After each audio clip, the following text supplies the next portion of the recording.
Welcome back to Calculus 2.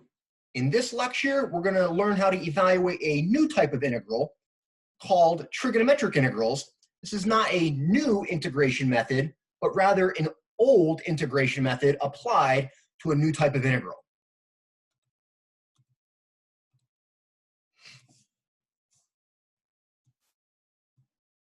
Okay, and just to put it right up front, right in the beginning, this entire topic and lecture deals with substitution. Now, the integrals are going to look more complicated. They're called trigonometric integrals, so all sorts of combinations of powers of trig functions.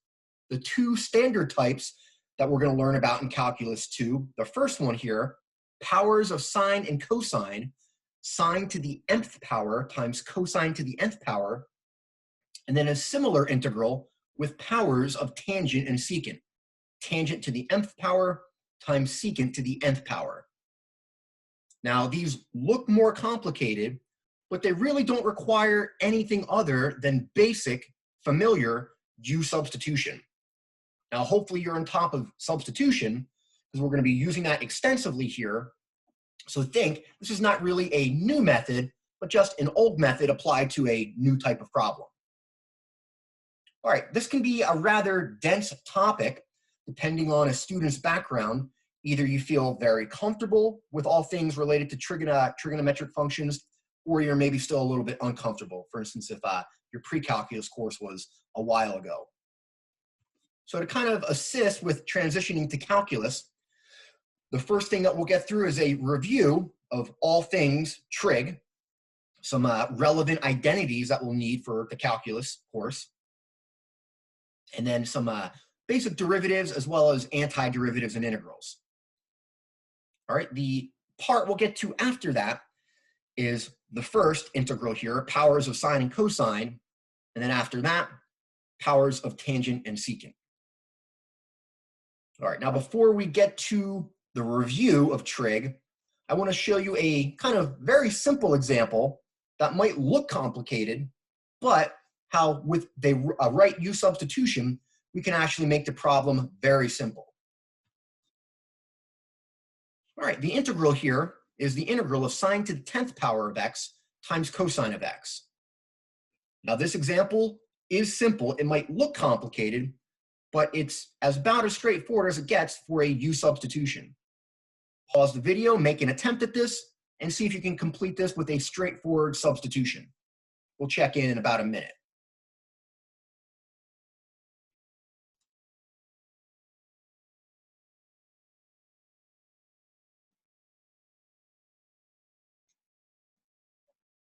All right, now hopefully this went well. Here, the substitution we'll make is u equals sine of x.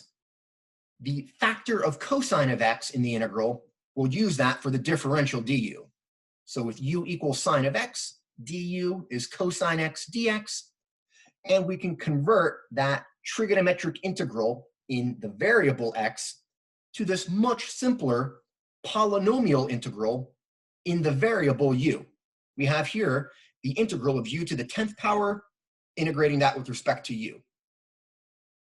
Now, you can probably complete it from here, but what I want to point out before we advance is how we started originally with a trigonometric integral, powers of sine and cosine here, with respect to x, and with the appropriate substitution, we converted this integral to one that is considerably simpler, a polynomial integral.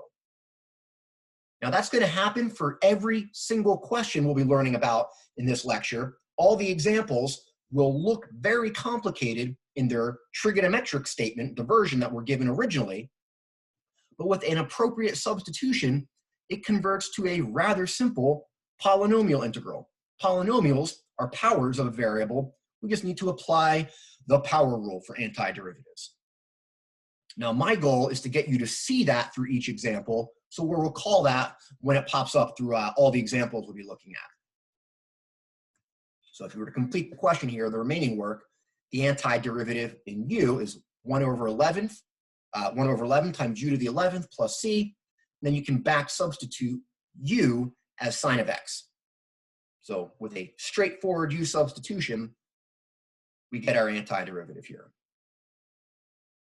All right, with that out of the way, that main idea of using a substitution to convert a trigonometric integral to a polynomial integral, let's get to the review of all things trig. All right, and the first thing we'll get to are relevant identities. For trig functions, there are generally a lot of trigonometric identities. Now, the first one here, the basic Pythagorean identity, is one that I found almost every single calculus student knows. This is foolproof. Cosine squared and sine squared are on the same side of the equation. You can switch the order of addition. That doesn't matter. So this one is pretty much foolproof for students to know. There's two more, which I see kind of often written down incorrectly, which we'll get to momentarily. Now, in practice, in examples, we'll be using not this version or statement of it, cosine squared plus sine squared equals 1, but rather manipulated versions solved individually for cosine squared or sine squared. So just make sure you're comfortable. Don't think of those as being separate identities. They're just alternate versions of this basic Pythagorean identity. All right, now a common error I see is students writing down the incorrect versions of the second and third Pythagorean identities. Now, just to see how well you know them, pause the video, give yourself a few seconds, and write down the two remaining Pythagorean identities.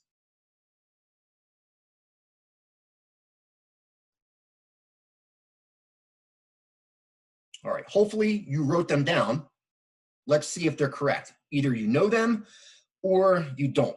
Let's see. I'm going to give you a nice little tip and trick to derive them if you need them, which we will for this lecture. Now, since we have this basic Pythagorean identity, which you do know, what we can do is manipulate that in two ways to get and derive the other two Pythagorean identities. So what we can do first to that basic identity, divide it, everything, all three terms, by cosine squared. That'll give you a second Pythagorean identity. And then separately, divide everything by sine squared. And if you carry that out, pause the video if you want to work that out. Use some basic reciprocal and quotient identities. For instance, tangent is sine divided by cosine. Secant is the same thing as 1 over cosine. And if you rewrite, you should arrive at these two remaining Pythagorean identities. Now, a common error I see is with the second one, 1 plus tangent squared equals secant squared. This one is not foolproof to memorize. Tangent squared and secant squared are on opposite sides of the equation. And if you switch them, you could be off by a negative. So just be careful. Make sure you know these. We're going to be using at least the first and second Pythagorean identities extensively. On an exam in our course later, if you need to use the second and third Pythagorean identities here, use our trick of deriving divide by cosine squared and divide by sine squared. All right, now these are important. There are some other ones which I want to just mention to round out your trigonometric toolbox. And we already used it earlier in our lecture on substitution, a double angle identity. Now, depending on how you approach certain problems, you can start to get creative in the calculus sequence with how you might answer questions. You might be able to apply these double angle identities to certain examples for this lecture. All right? We might be applying those, but ones that we will definitely be applying and needing are referred to either as the half angle identities or the reduction identities. All right, and they are alternate versions of rewriting equivalent expressions for cosine squared and sine squared. They're called the reduction identities, since notice on the left side, you have cosine squared and sine squared, second powers. On the right side, you have cosine of 2 theta, which is just a first power. So in that perspective, the powers are reduced. Now, the half angle part here depends on how you look at it. Notice on the left, we have trig functions of theta.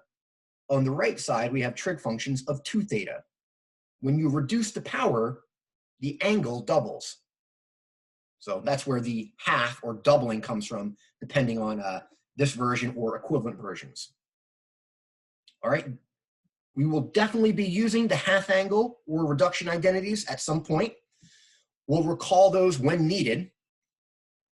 And then also for certain examples, just to, again, thoroughly prepare you for everything in this course and possibly beyond, there might be a few examples where we have to use the kind of often forgotten product to sum identities.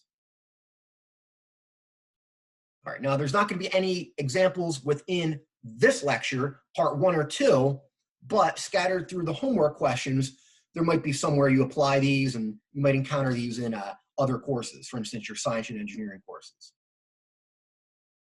All right, so if you need to, pause the video to quickly copy these down into your notes if you want, just so that you can have them in your notebook. This is all pre-calculus level.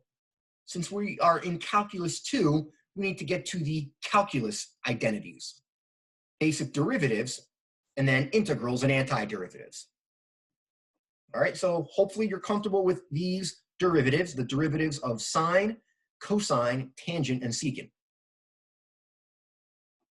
All right, we'll be referring to these at some point, but right now just think that you need to know all 4 of these basic derivatives, which I'm confident that you do. Since we're going to be dealing with integrals in our course, we're going to need some basic integrals and antiderivatives.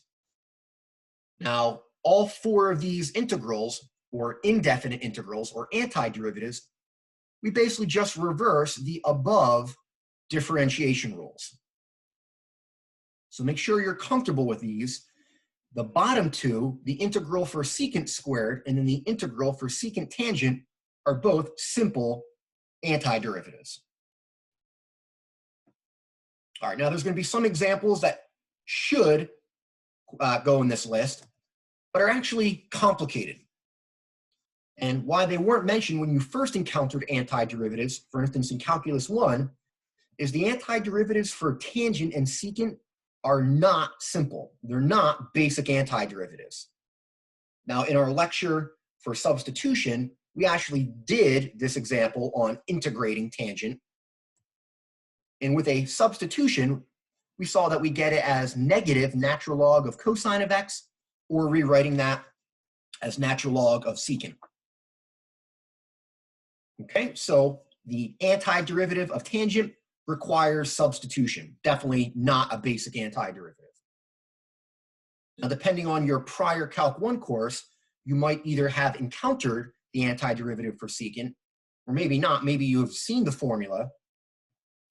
The antiderivative is natural log of secant plus tangent. And that is definitely not obvious.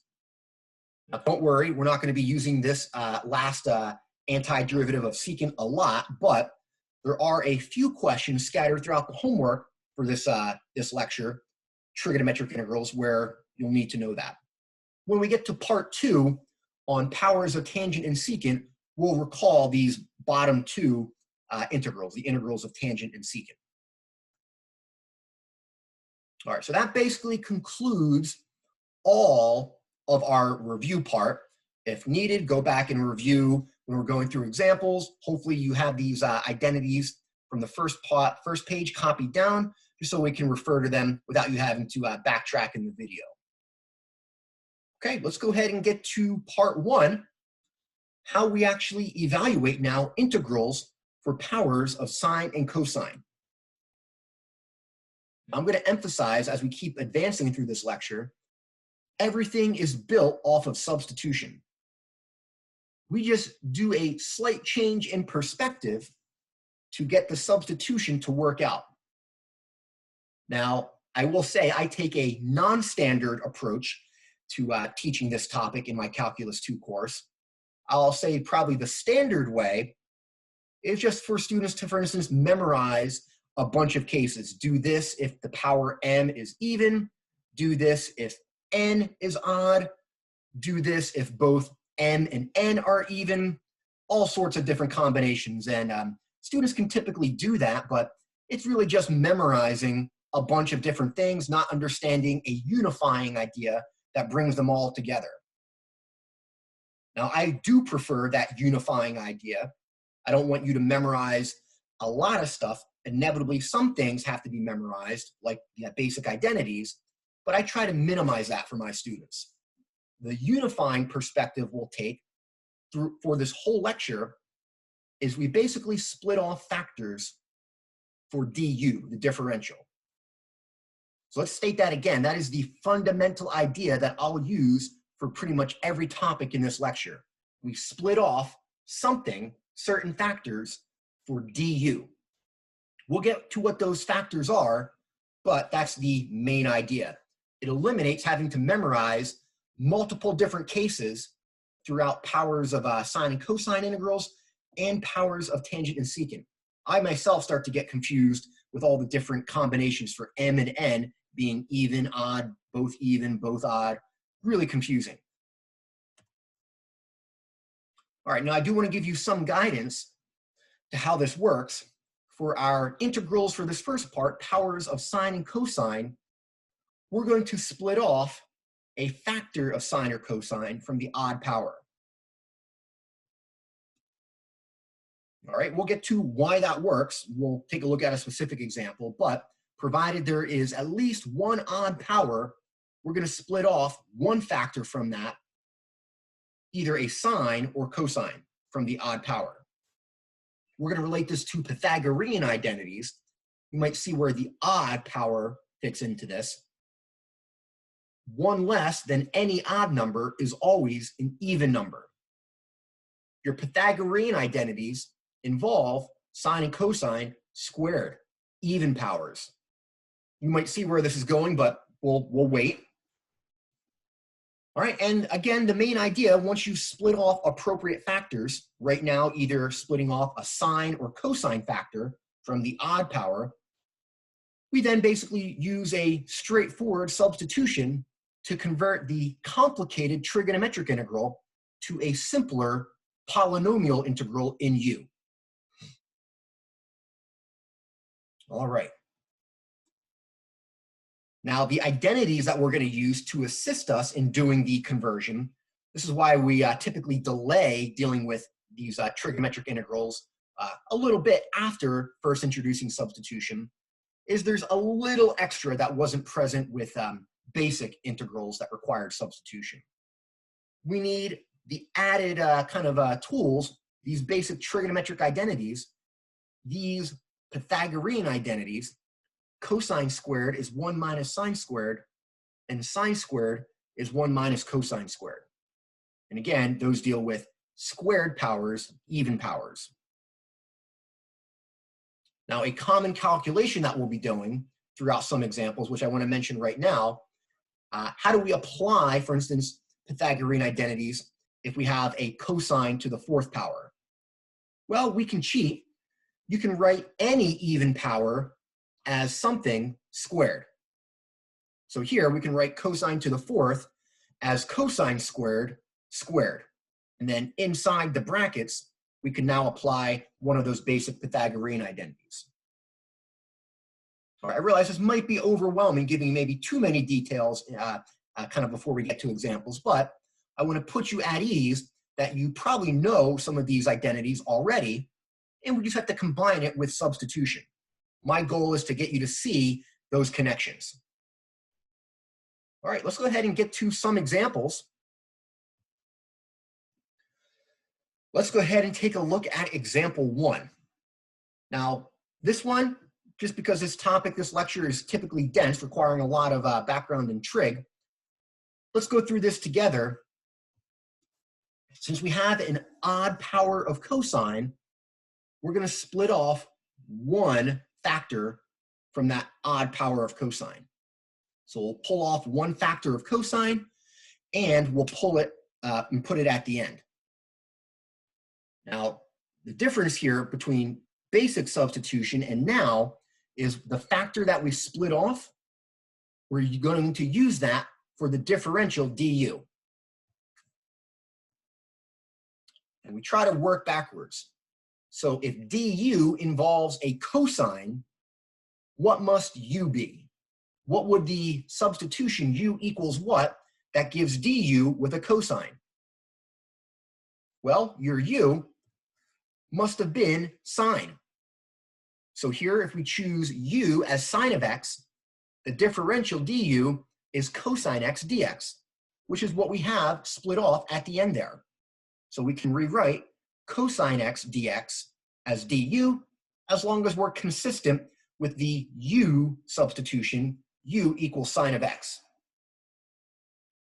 Now, all we have to do is keep in mind with substitution is we're going to try to convert everything from x's now to u's. Now, this gets a little tricky since it's new, hence why we're covering this in a separate section in lecture. With our substitution u equals sine, we can rewrite sine squared as u squared. All right, that's no problem. How do we rewrite cosine squared in terms of u? U was sine of x. Well, think about it, pause the video, and think about some identities.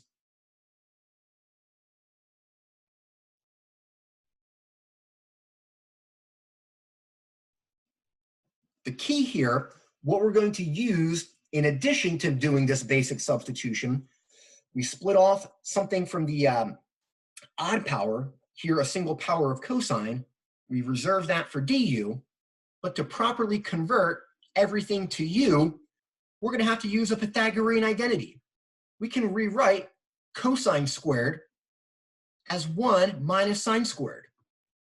And that's going to happen for almost every example we'll look at.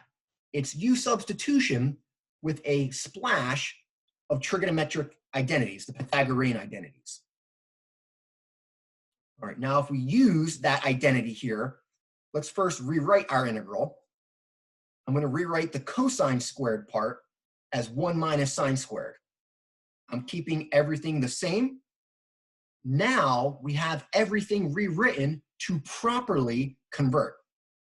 We're going to make the substitution u equals sine of x. Why? We pulled off a cosine factor for du. If du is cosine, u must have been sine. So with our substitutions up there in the highlighted box, u equals sine of x du as cosine x dx, we can rewrite this entire integral in terms of u. We have the integral of 1 minus u squared times u squared du. And what we have here is a simple polynomial integral. All we need to do is multiply this out, FOIL it, expand it, and then we can apply the basic power rule for antiderivatives. All right, really no problem. The last part, like all substitutions involving indefinite integrals, is we just back substitute u in terms of our substitution. And we chose a substitution u equals sine of x, and we get our antiderivative. It's a little ugly looking, 1/3 sine cubed minus 1/5 sine to the 5th power, but it is the antiderivative. All right, this is a good example. It shows you pretty much every facet of one of these problems for evaluating a trigonometric integral. How we choose our substitution. We split off something right now from the odd power and reserve that for du. We think backwards to what the u should have been. And then we use a Pythagorean identity to properly rewrite the other pieces and factors. That's going to happen for every example, hence why this is a good question to start with. All right, with this basic one out of the way, hopefully you get a sense for how this works. If you need to, pause the video at this point before we jump into example 2, just so you can thoroughly digest everything going on in this. If you're ready, let's move on to a further example. All right, now this one, I would like you to attempt first. So try this, give yourself perhaps several minutes. Here we have sine to the 5th and then cosine to the 6th power. All we need to do, making this sound very simple, I realize it might not be, because there's a lot of trig involved in this, is we're going to split off a factor from the odd power and then try to use a Pythagorean identity. Recall, Pythagorean identities involve squared trig functions. You might have to rewrite other powers as something squared. Pause the video. We'll check in several minutes.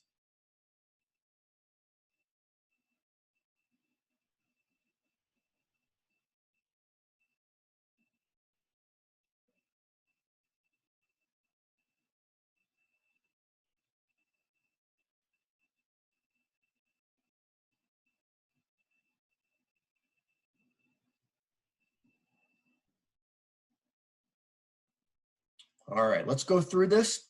This one is a little more difficult since it might not be as obvious how to use the Pythagorean identity here. All right, so we'll take this kind of in chunks to go through this. At any point, if the light bulb goes off for you, repause the video and see if you can complete it. All right, so first we recognize we have an odd power of sine. So we're going to split off one factor of sine of x. That reduces sine to the fifth down a power to sine to the fourth, and the sine of x factor at the end, we reserve that for du. We work backwards. I'm going to let the negative work itself out in manipulating differentials here. So let's just think roughly, if du was sine or a sine function, your u must have been a cosine. So let's make the choice u as cosine of x. The differential du is then negative sine of x. Well, we actually manipulate the differential to get sine of x dx as negative du. So just be aware of that. We typically are going to let the negative work itself out in manipulating differentials. Perfectly fine if it seems to be off by a negative. Resolve that with the differential. Okay, so this is pointing out we're going to make a cosine substitution. What we have to do is rewrite this entire integral in terms of u. Now there's a cosine to the sixth power that can convert to u to the sixth. But what about the sine to the fourth?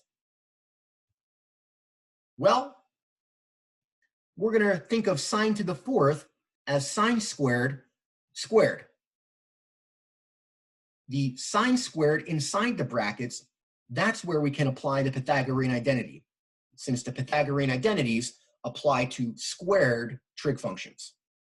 So we'll rewrite sine squared as 1 minus cosine squared. Everything else is remaining the same. And now we use our substitution, u as cosine of x. With u as cosine, negative du equals sine of x dx. That's our manipulated differential.